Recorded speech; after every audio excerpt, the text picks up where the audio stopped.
부동산에 계속 변화가 있죠. 예, 그때마다 정부가 지금까지 무려 18번의 규제책을 내놓았습니다. 하지만 그때마다 일부적인 조정이 있었고 어떻게 보면 부동산 심리가 얼어붙고 단기간에 조정이 있었던 건 사실입니다. 그렇다면 12월 16일 대책 이후에 또다시 부동산은 거래가 또다시 절벽으로 치닫고 있고 여러 가지 보유세라든가 폭탄 어떤 그런 세금 폭탄 때문에 투자자분들이 많은 고민들이 있습니다. 그렇다면 과연 어떻게 진행이 될까? 그런데 중요한 것은요. 과거에도 이러한 정책들이 과거 정권에서도 똑같이 있었고 그런 정권들에 있었던 그러한 대책들이 역시나 판박이로 지금 카드로 나오고 있고 심지어는 당시에 나왔던 그 부동산 거래 허가제까지도 또 다시 언급이 되는 모든 게 다 판박이로 돌아가고 있다는 거죠. 그렇다면 똑같은 것들이 나왔을 때 과거에는 어떻고 현재는 어떠며 그렇다면 미래 예측은 어떨지 여러분들과 함께 하나씩 살펴보도록 하겠습니다. 자, 보시는 바와 같이 과거 정권에 나왔던 것들을 하면서 또 그 당시에 얘기했던 것처럼 부동산과의 전쟁, 투기와의 전쟁을 선포했습니다. 자, 이게 그 당시에도 지금 이렇게 됐을 때도 결국은 아파트 값이 잠시 주춤하고 숨고르기를 하지만 이번에는 또 보유세라든가 세금 폭탄들이 또 다 결국은 세입자한테 지금 떠안겨져 가고 있죠. 전세값이 계속해서 올라가고 있습니다. 자, 전세값이 올라가면 매물값도 저절로 올라갈 수밖에 없다. 그러니까 어떻게 보면은 이런 부분에서 또 다른 풍선 효과가 있는 겁니다.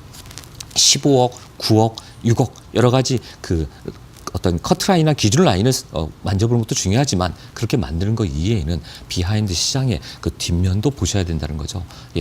공급 정책이 없는 상황에서 계속 규제 일변도로 간다는 것은 대단히 위험한 그런 정책이라고 할 수 있을 것 같습니다. 그 부동산에서 중요한 원칙 중에 하나인데요. 제가 이 그래프를 보여드린 것은 어떤 상승장이나 하락장이 있었을 때 그때마다 정부의 어떤 시장 규제가 나오면 잠시 조정이 있었다는 거. 그리고 부동산은 추세라는 점을 여러분 항상 기억해 주셔야 합니다. 추세에는 바로 유동성, 돈과 시장의 어떤 심리가 중요하다. 그래서 유명한 유럽의 그 워렌 버핏 같은 앙드레 코스탈리니가 얘기를 했죠. 투자는 어떻게 보면 심리 게임이다. 그만큼 심리가 중요하다는 거죠. 거기에 유동성 장까지 이게 결부가 되고 그다음에 금리까지 저금리가 되면 부동산 시장은 항상 올라가는 그런 상승장이었다는 것을 말씀드리고 제가 이 그래프를 보여드린 겁니다. 자, 시장은 추세라는 걸 여러분이 알고 계셔야 되는데 이 추세가 보시다시피 역대 정권에서 가장 높은 가파르게 또다시 노무현 정권 이후에 또다시 지금 가파르게 올라가고 있었습니다. 10개월이 넘게 올라가던 이 추세선이 갑자기 이게 어떤 무슨 주식의 대폭락처럼 어떤 커다란 사건으로 해서 반토막에 이렇게 떨어지는 이런 사태가 벌어질까요? 여러분 과거를 잘 보시면 과거의 중요한 우리의 경험, 우리의 어떤 역사 이걸 돌이켜 보시면 그 중요한 어떻게 보면 근거가 되고 데이터가 될 수 있습니다. 98년 IMF 시대 때와 또 2008년 리먼 브라더스 사태가 터졌을 때 부동산 가격은 과연 평균적으로 얼마가 떨어진지 알고 계십니까? 평균 30%까지 떨어졌습니다. 얼핏 보면 굉장히 많이 떨어질 것 같지만 물론 지역마다 좀 그 차이는 있을 수 있습니다만 평균적으로 30%밖에 떨어지지 않았다. 어떤 주식처럼 반토막에 막 하한가 연속 치면서 어떤 그런 깡통 계좌가 될 만큼 이렇게 떨어진 적은 없었다. 따라서 이 추세선이 한꺼번에 내리막으로 향하는 것은 대단히 그것은 흔하지 않은 거의 없었던 일이라는 것을 여러분 기억해 주셔야 될 것 같습니다. 제가 이제 이 추세선과 이런 것들을 말씀드린 이유는요. 바로 죄송합니다. 현재 시장 상황이 대단히 중요하기 때문에 제가 말씀드린 겁니다. 지금 현재 시장 상황은 말 그대로 매도자와 매수자가 모두 다 지금 눈치 보기를 하고 있다. 조정 장세이다. 그리고 또 특히나 이런 것들은 아마도 총선 때까지 1, 4분기까지 이어지지 않을까 그런 전망을 하고 있습니다. 적어도 3, 4월까지 이런 분위기가 이어지면서 특정 지역들, 일부 지역들의 아마 풍선 효과 특히나 그 중에서는 9억 원 이하의 어떤 그런 매물들, 이런 매물들이 어떤 그런 파락군이라든가 그런 특정 지역들에 지금 몰리면서 지금 여러 가지 반응들, 효과가 나타나고 있다는 거죠. 예를 들면 수원, 용인 같은 경우도 지금 거래량이 오히려 더 폭발적으로 늘어나고 있고요. 또 서울, 강남 지역 이외에도 안양, 인천, 부평 이런 곳에 지금 수요자들의 수요가 지금 쌓여가고 있다는 거. 특히나 최근에 지금 청약 사태를 보면 안양 아르테자의 청약 같은 경우에 76A 제곱미터에 8,498대 1. 어마어마한 거죠. 80대 1도 아니고 그것도 어마어마한 건데 800대 1이 아닌 8,498대 1. 부평의 두산 유입더 파크 같은 경우는 5,853대 1. 어마어마한 수요가 이렇게 몰리고 있다. 따라서 시장의 이 수요 억제책으로 그것을 짓누르고 자꾸만 누르려고 하는 게 아니라 공급 대책이 필요하다는 것을 다시 한번 저는 강조해드리고 싶습니다. 그런 출구 전략이 없이는 이런 시장 수요 억제책으로는 오히려 시장의 풍선 효과가 자꾸만 나타난다는 것을 한 번 더 여러분에게 보여드리려고 이 그래프를 말씀드린 겁니다. 지금 또 보시면 그 정부는 그런 와중에서 계속 부동산의 전쟁이라는 표현을 쓰죠. 마치 다른 데서는 범죄의 전쟁 이런 걸 많이 들었지만 세계에서 참 찾기 힘든 부동산의 전쟁을 하겠다. 국민과의 전쟁을 하겠다는 그런 어떻게 보면은 최극단의 그런 생각도 하실 것 같습니다. 왜? 투자자들을 모두 투기자로 몰면 안 되는 거거든요. 특히나 이번에 대통령이 최근에 인터뷰에서 그런 얘기를 하셨습니다. 우리나라 집값이 선진국 일부 도시보다 우리가 그렇게 많이 오른 건 아니다라는 것을 스스로 인정을 하셨습니다. 최근에 담화 끝나고 나고 인터뷰 때 여러분 아시다시피 뉴욕의 맨하탄이라든가 일본 도쿄라든가 싱가포르라든가 홍콩이라든가 이런 도시들보다 똑같은 어떤 그런 기준을 보고 보이는 우리 집값이 그렇게 높은 것만은 아니다. 가파르게 올라가고 있는 건 사실이지만 결코 월세라든가 그들의 평균 집가당 그걸 따져보면 결코 비싼 게 아니다. 그럼에도 불구하고 전쟁에서 잡힐 때까지 규제 정책을 쓰겠다. 이런 것들은 다소 좀 이해하기 힘들지 않을까. 그래서 보시면 아시다시피 노무현 정권 때도 마찬가지입니다만 이 역사적으로 정책이 시장을 이긴 적은 없습니다. 특히나 제가 오늘 대통령 인터뷰를 여러 번 말씀드렸습니다. 과거의 노무현 정권 때도 노 대통령님께서 임기 말년에 인터뷰한 얘기가 있습니다. 내가 여러 가지 정책을 써봤는데 부동산 시장만큼은 내 뜻대로 되지 않았다라는 말씀을 하신 적이 있습니다. 그리고 중요한 어록이 있죠. 시장의 권력이 넘어갔다. 그런 것들을 왜 현재 많은 분들이 상기하지 않나 모르겠습니다. 이제 고인이 되셨지만 당시에 대통령께서도 여러 가지 정책을 썼지만 시장은 시장 정책에 맞게 규제 일변도가 아닌 어떤 거기에 보는 관점을 좀 달리해야지만 성공할 수 있다는 과거의 사례를 좀 잘 기억해 줬으면 좋겠습니다. 따라서 공급 활성화 대책만이 유일한 출구 전략이 될 수 있다. 공급 대책이 없는 지금 같은 규제 일변대 정책은 단기간에는 그게 조정 장세가 되고 일시적으로 시장의 어떤 그런 차가운 시장 심리를 냉각시킬 수는 있지만 장기적으로 볼 때는 오래가지 않는다는 거 기억해 주셔야 될 것 같습니다. 최근에 민주당의 황희 의원이 블럭 개발이라는 제안을 했죠.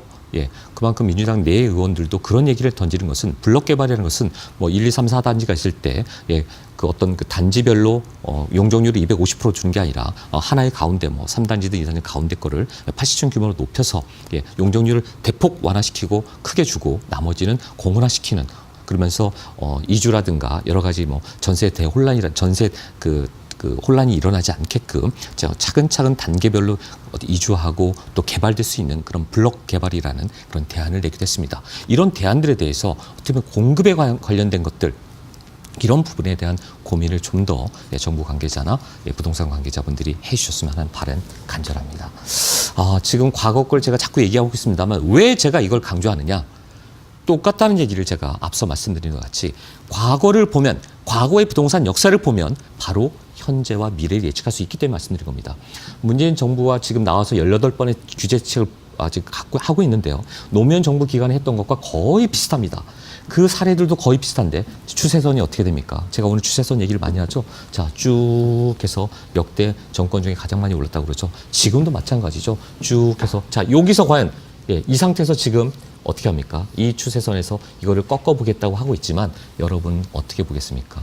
결국은 미래에는 결국 이게 조정상세가 되지만 여기서 보시다시피 다시 올라가더라.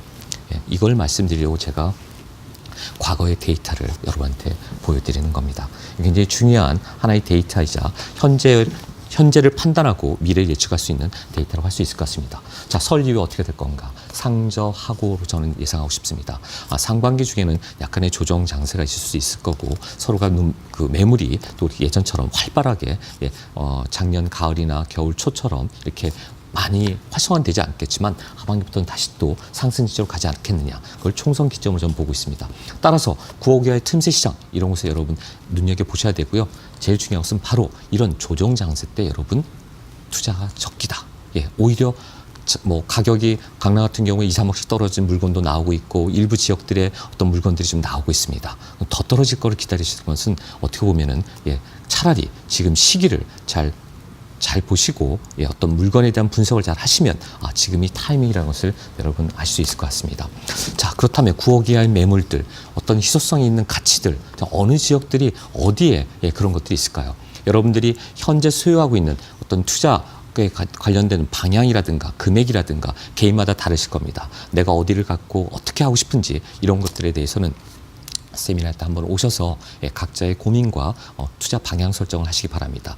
소액 투자부터 시작해서 그다음에 어떤 아파트 투자까지 다세대 아파트, 오피스텔, 땅 여러 가지 투자 부분에 대해서 여러분들이 혼자만 고민하지 마시고 직접 세미나에 나오시면 어떤 곳에 희소 가치가 있고 또 어떤 곳에 투자하는 게 현재 정책 변수를 중심으로 여러분이 성공할 수 있는지 한번 답변을 드리도록 하겠습니다. 그리고 이런 게 있죠. 그 군중 심리라는 게 있습니다. 근데 워렌 버핏이 그런 얘기를 했습니다. 워렌 버핏이 어떤 얘기를 했냐면요. 군중의 반대편에 서라. 그 사람의 성공 철학이자 중요한 얘기 중에 하나입니다. 왜 그러느냐?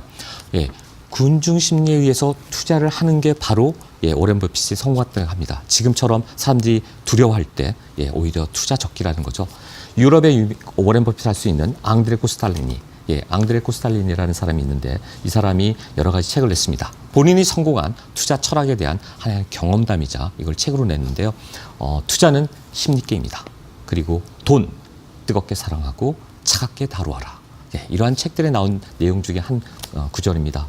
투자자는 의사나 기자나 이런 직업들과 비교했을 때 한 가지 측면에서 뚜렷이 구분되는 점이 있다. 그것은 바로 학교에서 배우지 않았다는 것이다. 투자자의 가장 강한 무기는 첫 번째도 경험이요, 두 번째도 경험이다. 이 경험이 중요하다는 거죠. 과거의 데이터를 통해서, 과거의 역사를 통해서, 과거의 경험을 통해서 현재를 판단하고 분석하고 미래를 예측하는 게 성공 투자의 핵심 정석 기본이라는 거죠. 여러분 이 부분을 잘 기억하셔야 될 것 같습니다. 여러분이 성공 투자를 하는 그 곁에 제가 있도록 하겠습니다. 시청자 여러분, 2020년도 여러분 소망하시는 모든 일들 다 잘 되시고 대박 나시고 성공 투자가 되는 한 해가 되기를 간절히 기원합니다.